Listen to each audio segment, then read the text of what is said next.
wabarakatuh. Kami dari kelompok 2 yang terdiri dari saya sendiri Ahmad Jarkasi, kemudian Pinky Septriana, kemudian ada Siti Ruinda, kemudian ada Ismi Mauliah, dan yang terakhir adalah Haris Nurdiana. Di sini kami akan menerangkan atau memaparkan mengenai etik dan legal praktik keperawatan. Oke, kita mulai ya untuk membahas yang telah saya sampaikan ya. Kode etik merupakan persyaratan profesi yang memberikan penentuan dalam mempertahankan dan meningkatkan standar profesi. Nah, barusan telah dijelaskan bahwa kode etik merupakan persyaratan profesi.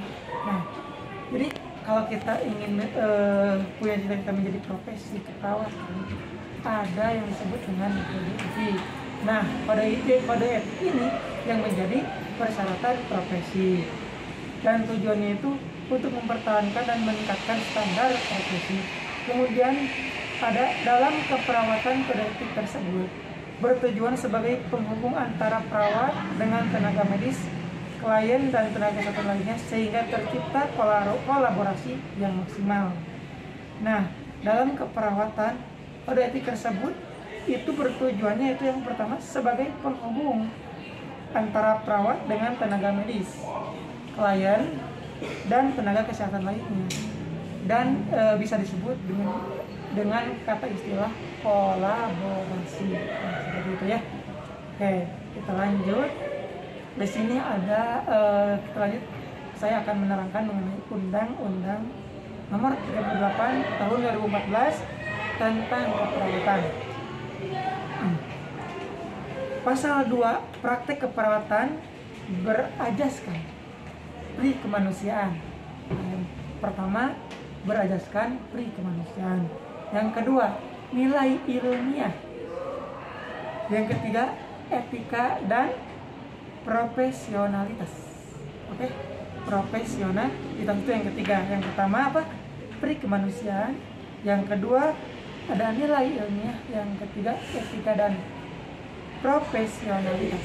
Kemudian yang keempat ada manfaat. Kelima ada keadilan. Kemudian yang selanjutnya ada perlindungan, dan yang terakhir kesehatan dan keselamatan pasiennya. Saya akan menerangkan mengenai etika. Etika secara umum dan secara istilah. Di sini etika itu berasal dari kata etos dalam bentuk tunggal yang berarti kebiasaan. Jadi etos itu adalah dalam bentuk tunggal,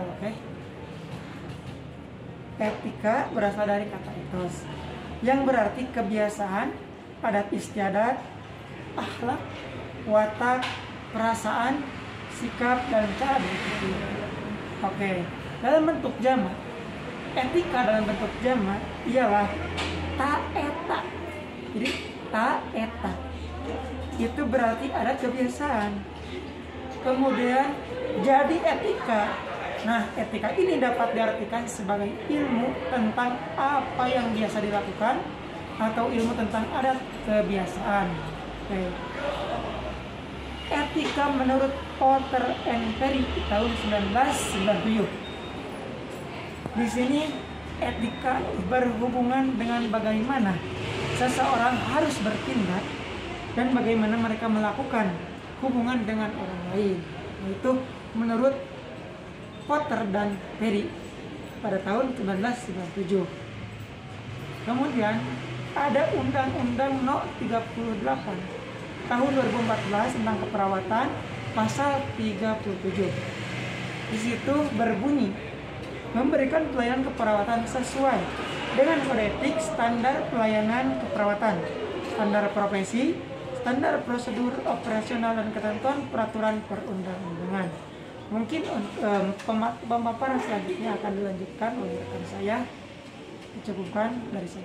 Baik, sebelumnya perkenalkan, nama saya Siti Ruinda. Saya di sini akan melanjutkan presentasi dari yang sebelumnya. Nah, di sini ada etika keperawatan. Nah, jadi menurut Kepres 1991 itu dalam Porter and Perry 1997, etika keperawatan dihubungkan dengan hubungan antar perawat terhadap orang lain. Dan juga menurut Florence Nightingale etika keperawatan merupakan tuntutan bagi profesi keperawatan. Nah, dilanjut di sini ada juga kode etik keperawatan. Jadi kode etik itu adalah pernyataan standar profesional yang digunakan sebagai pedoman perilaku dan menjadi kerangka kerja untuk membuat keputusan. Nah, terus di sini juga ada aturan yang berlaku untuk seseorang perawat Indonesia dalam melaksanakan tugas dan fungsinya, di mana seorang perawat selalu berpegang teguh terhadap kode etik sehingga kejadian pelanggaran etik dapat dihindarkan. Nah, baik, selanjutnya kita lanjut ke prinsip moral dalam praktik keperawatan. Nah, yang pertama ada otonomi. Jadi otonomi itu menghormati keputusan pasien untuk menuntaskan nasibnya. Dalam hal ini setiap keputusan medis ataupun keperawatan harus memperoleh persetujuan dari pasien atau keluarga terdekat.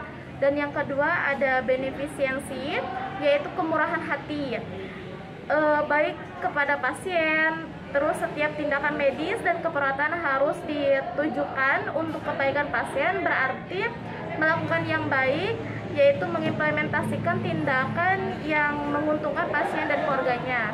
Baik, saya Ismi Maulia akan melanjutkan penjelasan dari rekan saya Siti Ruinda. Yang ketiga ada justik atau keadilan, yaitu sikap dan tindakan medis dan keperawatan harus bersifat adil. Dokter dan perawat harus menggunakan rasa keadilan apabila akan melakukan tindakan kepada pasien. Yang keempat ada veracity atau kejujuran. Prinsip ini berkaitan dengan kewajiban perawat untuk mengatakan suatu kebenaran, tidak berbohong atau menipu orang lain. Yang kelima ada non-maleficent atau tidak merugikan, yaitu keharusan untuk menghindari berbuat yang merugikan pasien. Setiap tindakan medis dan keperawatan tidak boleh memperburuk keadaan pasien. Yang keenam ada konfidensialitas atau kerahasiaan. Pasien harus dapat menerima bahwa informasi yang diberikan kepada tenaga profesional kesehatan akan dihargai dan tidak disampaikan atau diberbagikan kepada pihak lain secara tidak tepat. Yang ketujuh ada fidelity atau kesetiaan, yaitu kesetiaan berkaitan dengan kewajiban untuk selalu setia pada kesepakatan dan tanggung jawab yang telah dibuat, lalu berani setia terhadap kesepakatan dan tanggung jawab yang dimiliki oleh seseorang, pemerintah, dan masyarakat. Baik, saya akan melanjutkan dari teman ya. Selanjutnya yaitu akuntabilitas dalam pelayanan kesehatan. Petugas dalam hal ini, dokter dan perawat tidak boleh membeda-bedakan pasien dari status sosialnya, tetapi melihat dari penting atau tindakan pemberian tindakan tersebut pada pasien. Selanjutnya yaitu perwujudannya, informant konsel, proses pemberian informasi hingga pasien memberikan persetujuan atas tindakan yang dilakukan. Peraturan Menteri Kesehatan Republik Indonesia nomor 293 Menkes /9/2008 tentang persetujuan tindakan medis. Selanjutnya yaitu legal.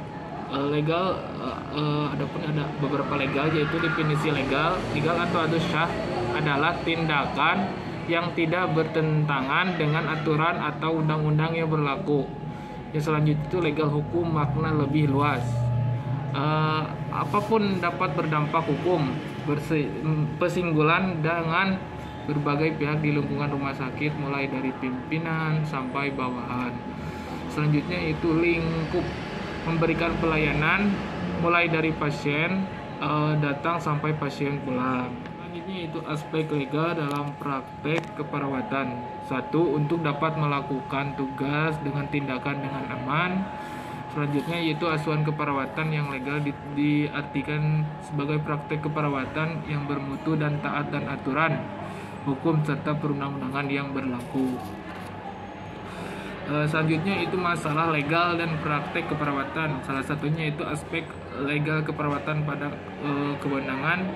Formatnya adalah izin memberikan kewenangan kepada profesi perawat, yaitu tanda registrasi dalam kurung STR ya, bila bekerja di dalam suatu institusi. Selanjutnya yaitu kewenangan itu hanya diberikan kepada mereka yang memiliki kemampuan, namun kewenangannya sepertinya dapat secara berjenjang. Kewenangan yang dapat diberikan juga diperpanjang. Selanjutnya saya akan menjelaskan mengenai aspek legal keperawatan yang meliputi kewajiban dan hak perawat. Yang pertama, kewajiban. Nah, kewajiban itu ada poin-poinnya. Yang pertama, A. Setiap perawat wajib mempunyai sertifikat kompetensi, surat tanda registrasi, surat izin kerja atau SIK, lalu memperbaharui sertifikat kompetensinya. Lalu yang B yaitu menghormati hak pasien. Yang C merujuk kasus pasien yang tidak bisa ditangani. Lalu yang D menyimpan rahasia pasien sesuai dengan aturan undang-undang keperawatan. Yang E wajib memberikan informasi kepada pasien sesuai dengan kewenangan. Baik, selanjutnya itu yang F meminta persetujuan setiap tindakan yang akan dilakukan perawat sesuai dengan kondisi pasien baik secara tertulis. Lalu yang G mencatat semua tindakan keperawatan sesuai dan akurat sesuai dengan SOP. Selanjutnya, meningkatkan pengetahuan berdasarkan iptek, lalu melakukan pertolongan darurat yang mengancam jiwa sesuai dengan kewenangan, melaksanakan program pemerintah dalam meningkatkan derajat kesehatan masyarakat, mentaati hubungan kerja yang baik antara sesama perawat maupun dengan anggota tim kesehatan lainnya. Lalu selanjutnya adalah hak-hak perawat. Yang pertama, hak mengendalikan praktik keperawatan sesuai dengan yang diatur oleh hukum. Yang B, hak mendapat upah yang layak. Yang C, hak bekerja di lingkungan yang baik. Yang D, hak terhadap pengembangan profesional. Yang E, hak menyusun standar praktik dan pendidikan keperawatan. Selanjutnya, ada batas tanggung jawab dalam keperawatan. Nah, batas tanggung jawab dalam keperawatan yang pertama adalah menjalankan pendelegasian dari tim lain hal yang harus ditanyakan perawat untuk melindungi perawat secara hukum. Kayak melakukan validasi pasien ketika menjalankan order, evaluasi kondisi pasien, tanyakan dan catat pesan verbal untuk mencegah kesalahan komunikasi. Lalu yang kedua, melaksanakan intervensi keperawatan mandiri atau yang didelegasi. Lalu mencegah masalah hukum. Baik, selanjutnya perlindungan hukum. Baik, selanjutnya perlindungan hukum perawat. Yang pertama, Undang-Undang Nomor 38 Tahun 2014 tentang keperawatan. Lalu yang kedua, Undang-Undang Kesehatan Nomor 36 Tahun 2009. Lalu yang ketiga, juga diundang dalam Permenkes No 1796/2011 tentang registrasi tenaga kesehatan. Lalu kesimpulan dari pemaparan materi yang kelompok kami sampaikan yaitu profesi keperawatan yang sangat rentan dengan pelanggaran etika dan moral. Untuk itu, sebagai seorang perawat tidaklah cukup berbekal pada keterampilan belaka, tetapi harus perlu memahami etika keperawatan. Maksud dan tujuan aspek etika keperawatan untuk membantu perawat yang tertuduh suatu permasalahan secara tidak adil. Terima kasih, sekian dari kelompok 2. Mohon maaf bila ada kesalahan. Wabillahi taufiq wal hidayah. Wassalamualaikum warahmatullahi wabarakatuh.